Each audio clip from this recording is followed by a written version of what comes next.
Okay, this is a house at 79 Bluefield in Hardyville, or technically Ridgeland, South Carolina. And it is part of Hearthstone Lakes. So there's a community pool that's been in the back. It's lakeside, vinyl siding. Pretty home. There are only 4 homes on this block. And then some common area out front. Walking paths, sidewalks. Sidewalk going here, and a little brick paver sidewalk leading out a bit. That's kind of nice. Bottle brush. And we'll head on in. I showed you the exterior already. They have the vinyl shakes, look like cedar shakes on the peaks. Dormers there above the garage and above that room. And now we'll walk on in. And this has an 8-foot door, very nice door with side lights and transom over the top.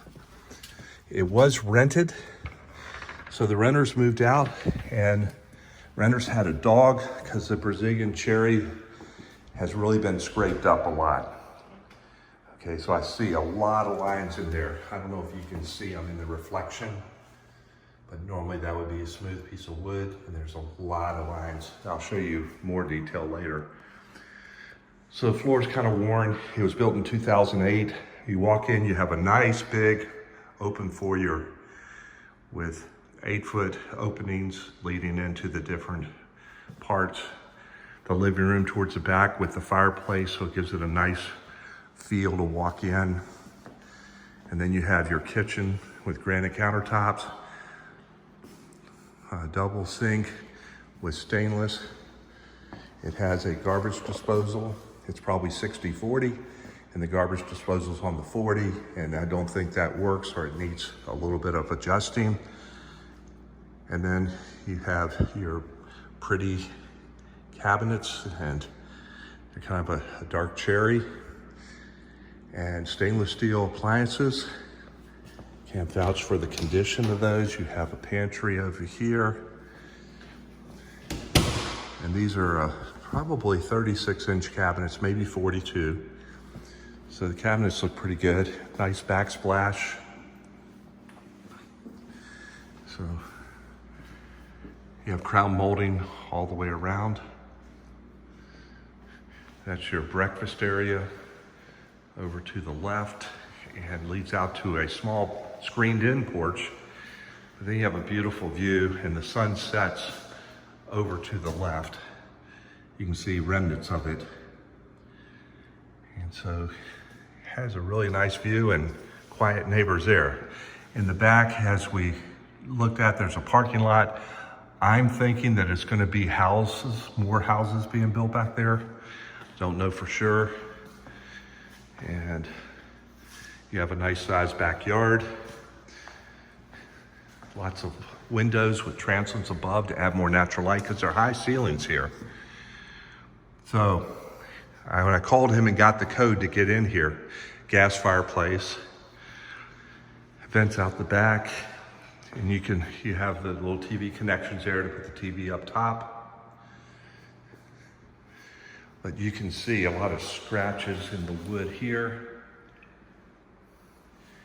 And I don't know exactly how well this could be finished. There's wood rot right here on the floor. They probably spilled something. Sometimes water might come in the back, which looks like it has for some reason. That's unusual with a covered screen porch. So it could have come underneath of the threshold. But I don't smell any mold or anything, but still. They took down the hanger, the different devices, so you can see a couple holes in the wall where they pulled the drapes out. This transom looks like it's the seal's broken, so it's fogged. And it's kind of rough because there's renters, and they haven't painted. So this whole place really needs a good fresh coat of paint and some real strong work on the floors.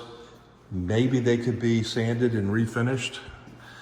Now we lead over from the living room and the kitchen area and the foyer hallway.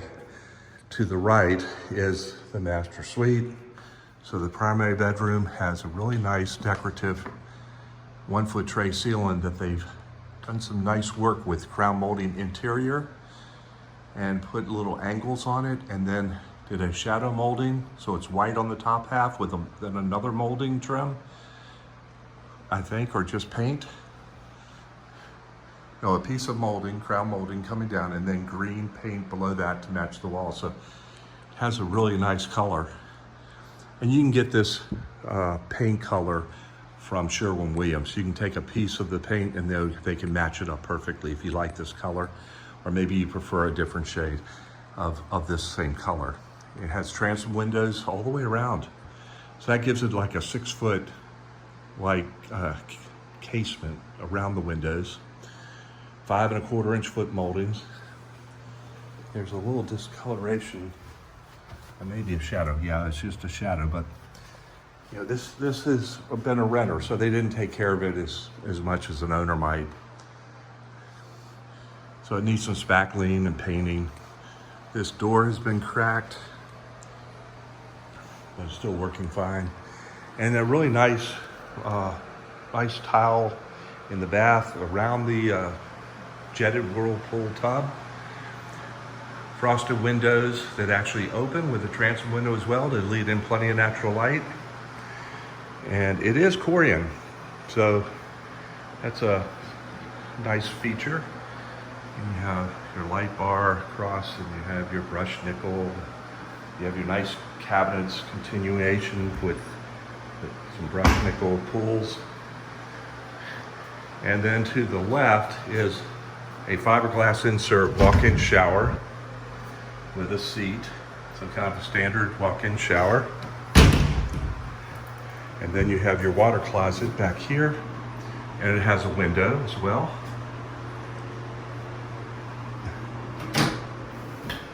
And then you have your linen closet here. That would be my closet, or his closet, and this would be her closet. Okay, wow, it's huge. It's a nice size walk-in.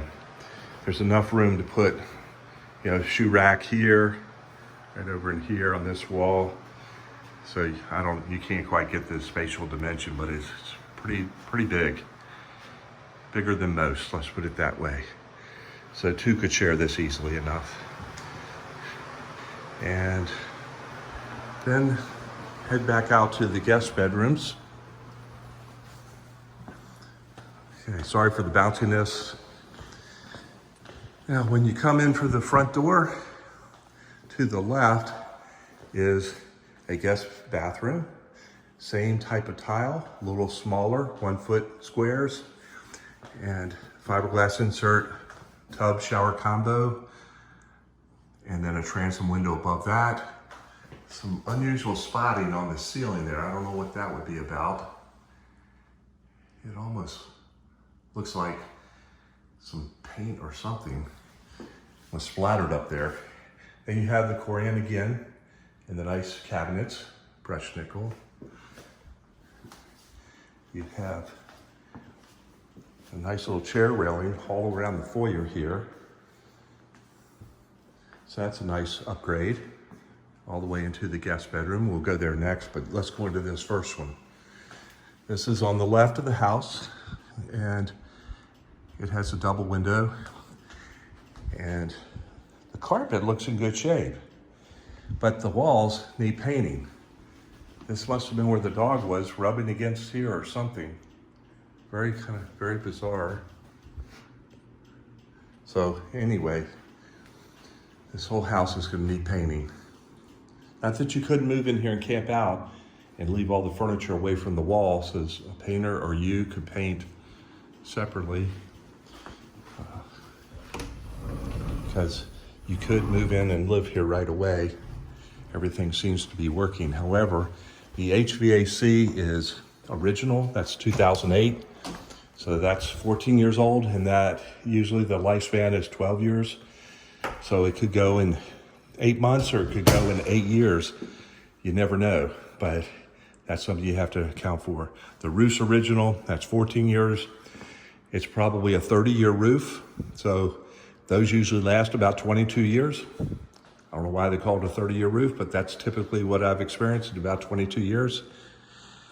And then the hot water heater, I think, is original too, and that's way past the normal time period. Here's the washroom. It leads to the garage. We'll look at that in just a second.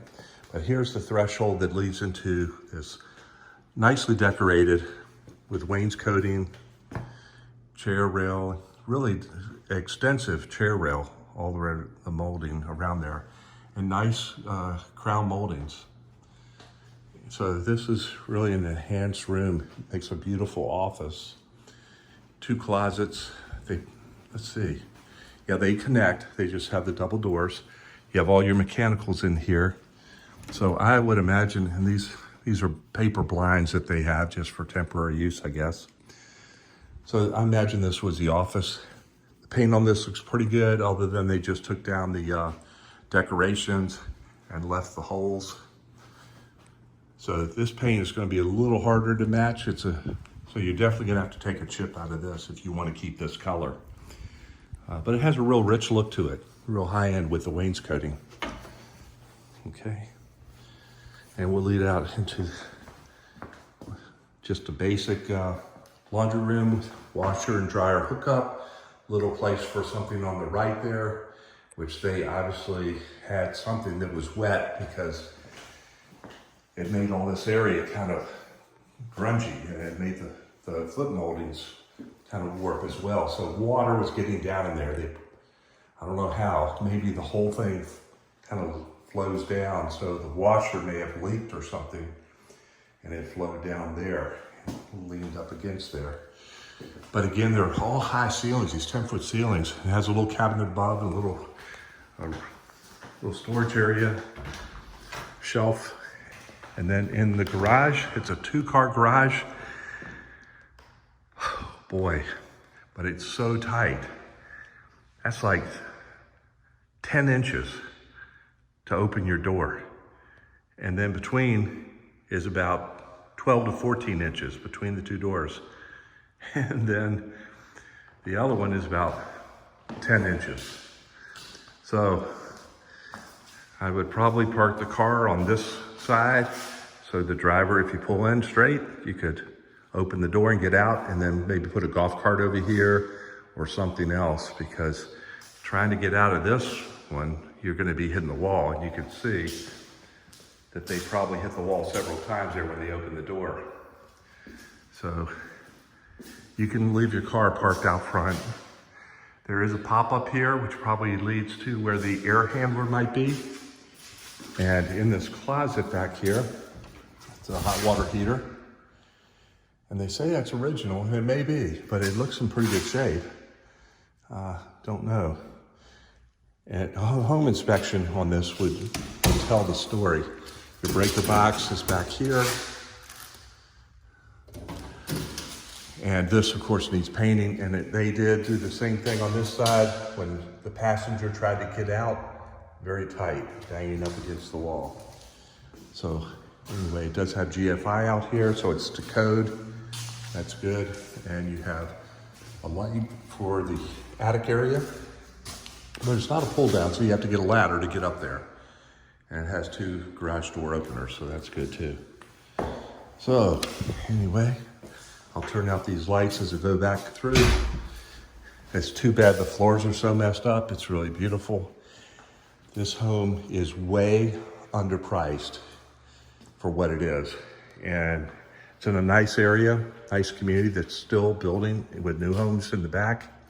It has a community pool, not much else really. There are a couple little community amenities, but here you can be as kind of as private as you want to be, it seems. So that's nice. But I know that people are automatically making offers on this. So I know there's a policy that some agents subscribe to because the market's been so strong, where they underprice it to get more people to actually say, I've got to go see that house. And then they start a bidding war, and it bids for over asking. And this one should do that as well. This is a $400,000 house. It does need work, paint, and then you have to allocate for hot water heater, HVAC system. HVAC system should be about $5,000, hot water heater about $1,200, if needed, if and when needed.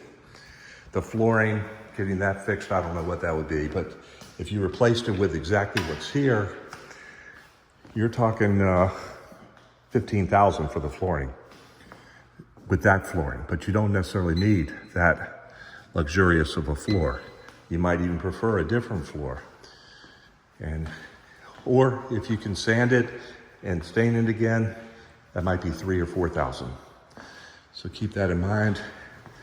The master, again, the carpets are really nice carpets, and they feel like they have a good padding to them. But all the baseboard footboards need painting, and the walls again. So there we go.